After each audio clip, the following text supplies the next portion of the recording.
Hai, jika kalian bertemu dengan Homo erectus di jalan, kalian akan tetap menganggapnya sebagai manusia. Karena Homo erectus dapat berdiri tegak, tetapi wajah mereka akan terlihat lebih rata, dengan tulang alis yang lebih menonjol. Mereka juga belum bisa menggunakan bahasa seperti manusia modern. Homo erectus ini adalah nenek moyang manusia yang berevolusi di Afrika lebih dari 2 juta tahun yang lalu.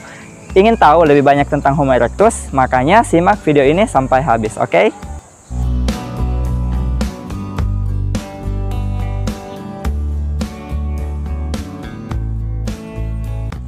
Homo erectus pertama kali ditemukan di Pulau Jawa, di Indonesia, dan kemudian ditemukan di Cina.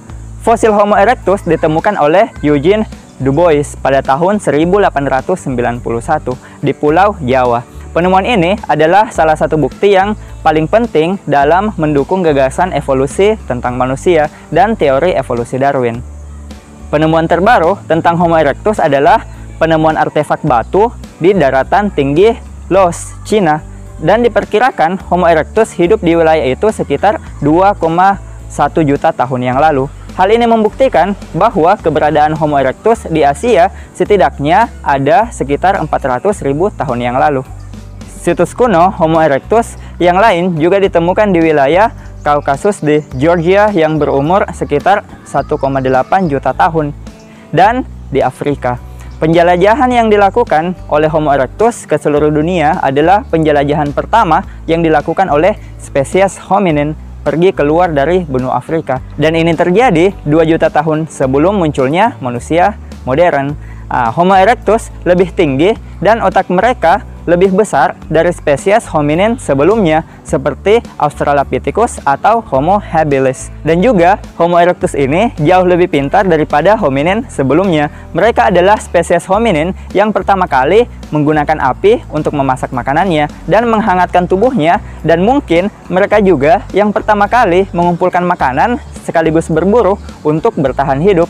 Mereka juga membuat peralatan kapak dari batu dan kapak genggam. Meski demikian, kemampuan kognitif mereka jauh di bawah manusia modern seperti kita.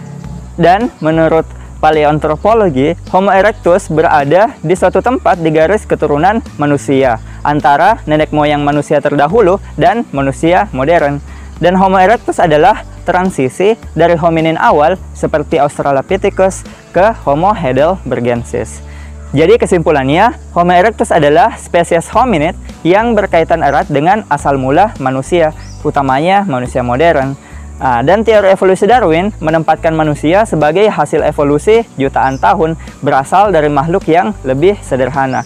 Dan dari kumpulan data berupa fosil, Homo erectus dalam kajian asal mula manusia menunjukkan bahwa ia merupakan hominid yang paling menyerupai umat manusia modern atau manusia modern Homo sapiens pada saat ini. Manusia modern juga adalah hasil dari proses evolusi dan penyelesaian adaptif terhadap seleksi alam.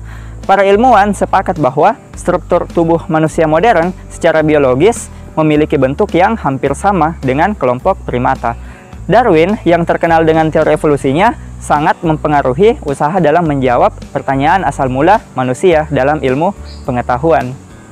Cukup sekian dulu apa yang bisa saya sampaikan. Semoga dapat bermanfaat bagi teman-teman semua. Dan jika kalian mempunyai komentar atau saran yang berkaitan dengan video ini, jangan lupa untuk tinggalkan di kolom komentar. Dan jangan lupa pula untuk subscribe dan tekan loncengnya agar kalian tidak ketinggalan informasi-informasi selanjutnya. Dan ingat teman-teman, tetaplah belajar karena sains itu indah, sains itu menyenangkan dan mudah dipahami. See you again next time. Bye-bye.